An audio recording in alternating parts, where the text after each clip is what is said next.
Hey guys, welcome to Trust in the Drive, episode number 5, where today I have a special guest, Tim Ilderton. This is also a special guest of mine because he was the best man at my wedding, and you're my father, and you're my boss, and you're also the owner of Ilderton Automotive Group. So what an honor today to have you here, Dad. Well, thank you, son. Thank you, son. I thought one of the things you might have a problem with is, do you address me as Dad, Mr. Ilderton? I like that. That's a good or point. Tim, you know? I think throughout our Dad is fine. Yeah. Well, throughout our day, we normally is like a combination of both, but I definitely think I call you Dad or Tim most of the time, but probably Dad. Like, That's good. I think that's fine. I think that's really good. I'm very proud to be your dad. yeah. Did you call your boss, Mr. Ilderton, Dad ever? Oh, well, I did. I'd call my father Dad all the time.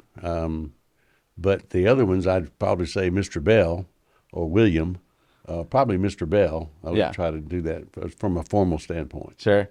So you're you're the third generation that's worked at Ilderton Automotive Group, right? Correct. Started Horace G. Ilderton, started the business in 1926.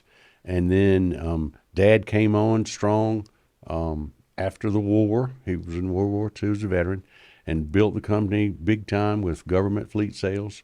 And then my brother Kerry Ilderton Jr., who's passed away, bless his heart, bless his soul, he ran it with Dad for years. And then I took over in 2004, I guess was what it was. 2004? Yes, sir. Yeah. Yes, sir. I was 14 in 2004. Oh, really? I bet you watched the car, too. I watched, yeah. I watched some cars. And so I always remember you telling me stories about Horace G., our founder of our company, Ilderton Automotive Group, which was founded in 1926, Trust in the Drive. And Dad got to remember Horace G. a lot more and tells me wild stories about him. So we'll get to hear some of that stuff, hopefully. And but again, today I'm grateful to have you on, and I'm grateful to have this conversation with you. One thing Dad was always really good at growing up, which I admired, was his ability to sell cars. And he's really good at selling cars still today. He goes out into the parking lot, like he picks up some trash, and the next thing you know, he's like talking to a customer, and then they end up leaving with that car. You know what I mean? Like he really knows his stuff. He really knows what he's doing. So Dad, you've worked there for about 40 years in total, which is a very impressive automotive career. How about 1973? 50, I believe it is. Yeah. So you graduated East Carolina Pirates, right? Playing football, and then you came to work for your dad. Yes, sir. The best job I got offered. I might have made $1,500 a month, maybe, if I was lucky. That was cutting it close. You're making a hell of a lot more money than I'm making right now. I'll tell you that at your age. But that's okay. That's okay. Good. You're good. Thank you. I You're appreciate that. multi-talented, so you're doing all this stuff. Right I love it. I love working for you. It is awesome. So in that 40 years, do you have like a favorite car that you remember selling or that driving, like a new car that came off the line and you were like, dang, like I love the Ram trucks that they're bringing these days? Or I'd have to tell maybe two stories. At best I can tell, right now and both of them were close to my high school age, and right after high school, one of them was the Dodge Charger, British Racing Green, black vinyl top, a 2-door, 383 4-barrel, just a hot car that was worth 5 times as much as it was at the time. And it was kind of like the beginning of the Hemi, but maybe not. It might have been before that. Richard Petty was a big-time racer. Detroit was all in on building big, so American muscle cars. That was probably one of my favorite cars, I would say. And then I got to drive it in front of the High Point Central High School, and one time I got going real fast, and you could hear the tires going, Let's go Bison. Got off the ground, go Bison. And the other car it was an awesome car that was really good seller for the longest time. It wasn't anything shiny or fancy, but it had a big old trunk and got great gas mileage. It was a Dodge Dart. Oh, yeah. And I took it to Florida. Probably one of the reasons I liked it much. I took it to Florida with my buddies and had a straight drive transmission, 3 on the column. And it seems like something broke. Oh, yeah, the clutch broke on the thing. So somebody had to lay down on the floor and pull the clutch back with the hand in order to get to this place to get it fixed. I've never heard this story. That's And, good. and so that was, and It's innovation right there. Yeah. You got to get there. And we were all working together then, and then we made it back safe to High Point after doing the loop all the way in Florida.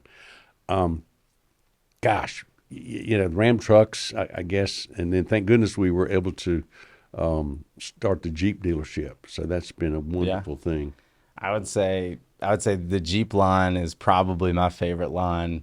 I really like the Wagoneers and the. But anyways, there's a lot of cars that our manufacturer, Dodge, Chrysler, Jeep, Ram, Fiat makes that I'm in love with. So it's a hard choice. I do love hearing Dad's stories about, the older model Chargers or the Barracudas or the Dodge Darts. Like those are great cars that we will always remember. Latest story was really fun. And this new person that we hired, she's around here somewhere, Autumn. She kind of helped it happen, and I got on TikTok one time. Yeah. And the people knew me as Vroom Vroom on TikTok. Vroom Vroom, Dad, shout out Vroom Vroom on TikTok. I've never been on TikTok before. He got on there and he became instantly famous. He had like 1,000 views in like 1 hour. It was so funny. That was the electric Wrangler. If you don't know, we're about four-wheeling. It's a hybrid, but four-wheeling through Emerywood. It was awesome. And the crazy part about it was actually sold. It had mud all over it, but I knew who was going to get it, so it was going to be okay. We got a good cleanup department. Yeah, we do. That's right. Oh, yeah, that's right. So, all right. So, Dad, I'd mentioned earlier in the intro that you were the best man at my wedding. That was pretty awesome. It was a cool day. It was a beautiful day. That was absolutely awesome. And you've always been one of my best friends. But we'll get to a time maybe where me and you weren't best friends, but on this talk about that. We're gonna jump into that. So, but on this particular day, on my wedding day, and probably like a year prior to that, me and you were on a hunting trip, with a cool group that helps that we work with automotively. But we were in the middle of Smoothstone Lake, I remember, and oh my goodness, and we were fishing for pike, northern pike. Wow, remember that? Yes, I do. God, and I asked if you could be my best man at my wedding, and then also if you thought it was a good idea for me to marry Tori Ilderton or Victoria Ilderton now. And you remember that? That's how I've got her in my phone, is Victoria Ilderton. Victoria Grace Ilderton. I do. We were in the boat, and you did that. And then Chris was with us. Chris Carter was with us there, sharing that moment. Yeah, of holiness, cool. Of special spiritual blessing for you to find a woman like that. Yeah, and it was cool. We were on this. Awesome. Dad and I have taken a lot of great hunting trips together. It's a great part of our family's heritage to go quail hunting and to go fishing together. And I'm so grateful I've gotten to share a lot of those moments with you. But so on to going, now we got to ask, you got to ask the girl to marry her. I mean, we couldn't assume that she was going to say yes. So I remember asking Victoria Grace Ilderton to marry me. And we had this beautiful ring that I had. And all of a sudden we had, let's see, I had like a picture of the ring that I wanted to kind of get her. And I remember showing it to Dad and showing it to Mom and being like, this is the ring that I'm looking for to buy Tori. And my mom was like, hold on a second. Like, let me go up to my jewelry box. And now I'm probably going to cue you in because I think you know the rest of the story as far as like you had this ring in your possession before I even knew about the ring. And how did you come into possession with this ring? The engagement ring. I'll try to tell you part of the story. I don't know if I can tell you the whole story or not, but we worked long and hard hours, and we're there at the dealership, serving folks, and when you're there, you try to get to know people real well, and this fella came up with us, and he wanted to use his ring as a trade-in. Oh, do you remember what kind of car he was buying? Oh gosh, maybe a Dodge Charger. There we go. I'm not sure. Maybe there we go. And so we do what we can do to make things happen, and so we got the ring, and I made a few phone calls, and I thought, okay, I can't go too wrong here with this ring, and so I gave him enough money to have a down payment for the car, and it was a really nice classic ring. So he traded it in. Traded in this beautiful diamond ring that probably was from his mother's or something like that. It was kind of a classic antique look to it. But I think the best part of it was that the transformation that it took place, because it did get put in the box that we used part of the ring to design another diamond for your mother. Okay, so Mom did wear this ring. Yeah, oh yeah, she Cool. wore that ring for sure. And then it was sitting there, and then you were looking for a ring, and then and then we were able to give it to you, and then you were able to design it such that really made it updated today for your new bride. And then the best thing of all, she actually said yes. That's right. She said yes. That's right. That ring has a great story now, and it brought one of the most important people, really two of the most important people into my life. Played a huge part in that role, and I love that story. I think it's so amazing. The car business is built on those stories. Like our dealership over the 97 years is like truly built on like those cool stories. One time, my grandfather, we had a stall out front with hay and stuff, and we built a fence in the front of the lot, and we had little ponies out there that we were going to, you could ride a pony, and then you could get the pony if you bought a car. Yeah. And so we bring people down and ride ponies for the day, and then South Main Street. Yeah, we'd give them a pony. Downtown High Point, So, pony horseback riding. That's right. That's awesome. So you are a very motivated man. You have run our automotive company for over 40 years, and you wake up in the mornings and you continue to always push yourself, and you've always impressed me, and you've always had like, definitely like inspiration in my mind is like when I think of Tim Ilderton or when I think of Dad. What do you think keeps you motivated and like tirelessly giving back to our company and to our community? Well, it's a big question. There's a lot of stuff in there. You think it was like your dad did the same thing, or? Dad did his own way, in his silent way. He supported a lot of things. He supported the church, the Catholic Church in High Point and Pennyburn, and various resources. He would allow us to have United Way events, which we still did, and I got to be the chairman of the United Way one time. That was the campaign. That was a big deal for me. So apparently we were in the limelight with everyone in the community after being here so long, I think, Christopher, and people would come out and ask and ask and ask, and I got used to saying maybe yes, maybe too many times, but then we had a few nonprofits that we leaned on, and we were able to make money and pay all the employees. So I thought, why not give money back to the community? And it's great to make money. We have to make money. We're going to make money. Yeah. To help pay our employees and keep all the employees there. But just the giving back part of it has been a great thing for us over the years. I don't know quite where that came from, just other than maybe some spirituality of wanting to give back to people, do the right thing, take care of the sick, take care of the needy.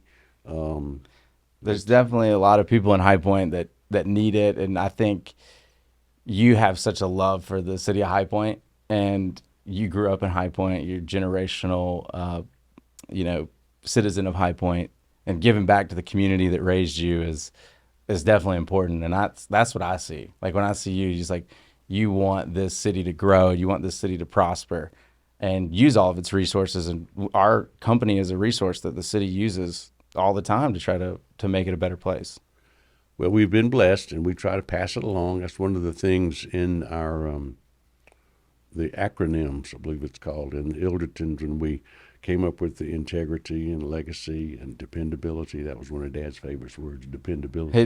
That was what you said at his funeral. I remember you got to say your dad's eulogy at his funeral, and you used the word dependable. Yeah. And you were like, he was always such a dependable person, and I will never forget that moment. And then the last letter N is neighborly. So, that is part of, I think, our culture, is to be good to your neighbor, be kind to people, no matter what color they are, green, red, purple, whatever, or what they're wearing.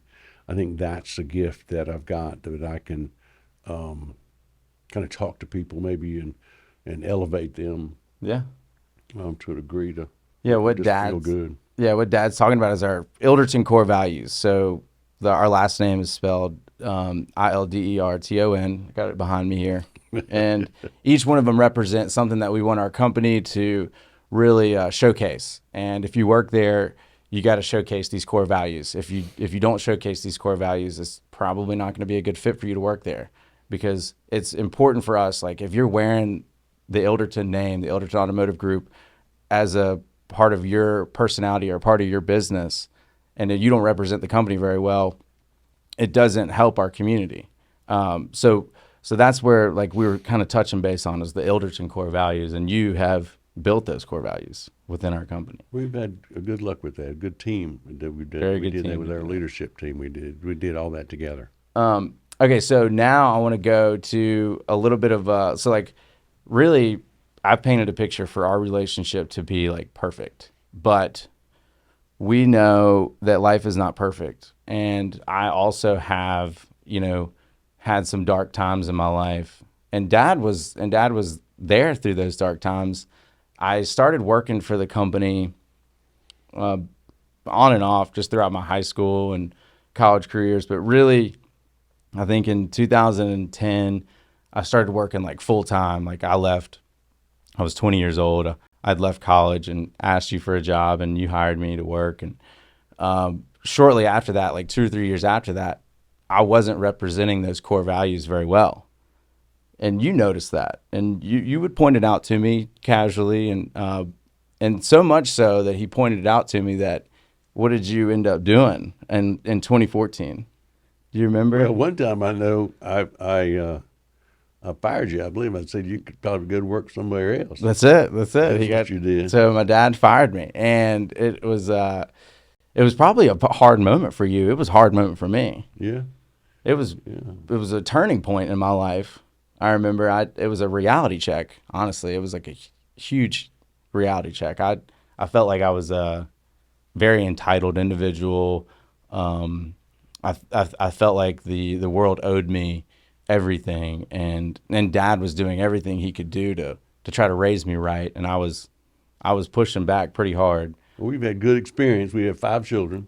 Yeah, I got a bunch of brothers and sisters. Yeah, I've had some experience before you were born. Came That's right, along. I'm the 5th. Yeah, you're the 5th. So there's some more that came before you that weren't all saints. That's right. So we practiced. Your mother and I did on what do you do? What do you do? So that I wanted to say, like, thank you for firing me. Really, it was like a huge moment of clarity in my life where, like, the train had stopped. Like, this is your last station, and you're gonna get off here, Mr. Ilderton. Your services are no longer needed, and that was hard for me, but it was the best thing that anyone could have ever done for me. And I just want to say I love you, You're and welcome. I'm so happy that you did that. But now we're pretty good business partners. We're very good business partners. Yeah, you've done extremely well. I'm real proud of you. I mean, you've just taken on so many different things, and you've changed the face of sorts of the company to agree. Here we are doing a podcast. I know, isn't that cool? That's pretty neat. So Dad, so after, we'll call it a hiatus now. So he fired me. I went on hiatus. Had to go find myself. I went and sold some T-shirts in parking lots before fish shows, and picked up some construction jobs and all this. I was working on myself, and Dad and my sister Catherine, ultimately, who is a great business partner of mine and Dad's, she invited me to come back to work for y'all, Ilderton Automotive Group, and that was back in 2017 or 2016. And me and you, Dad, we've had such a great time being together. We both love to sell cars, and we both love to help people. And anytime we get a chance to help somebody, our first reaction is to serve people. And I learned that from you, and I'm so grateful for you. I'm glad you did. Yeah. You're welcome. That's okay. Yeah. Everything's going to be all right. Yep. Keep praying about it. Yeah, Dad, thank you so much for joining me today. This was such a cool time to catch up with you and be a part of this era. I'm proud of you. You've done a lot. Sometimes you talk a little bit too much. Yes, sir. I know that. Talk. Come on. So you got to kind of stop a little bit. Let the other person talk. Got to let the room breathe, Let the room breathe. Let other people talk, and it'll elevate those people to feel like, well, he thinks I'm really important. That's really nice. He does that. Well, awesome. Well, hopefully I'll see you later tonight. Maybe we can catch dinner and catch up soon. Okay. For sure, we'll catch up real soon. I love you, Thanks, buddy. Dad. I love you too.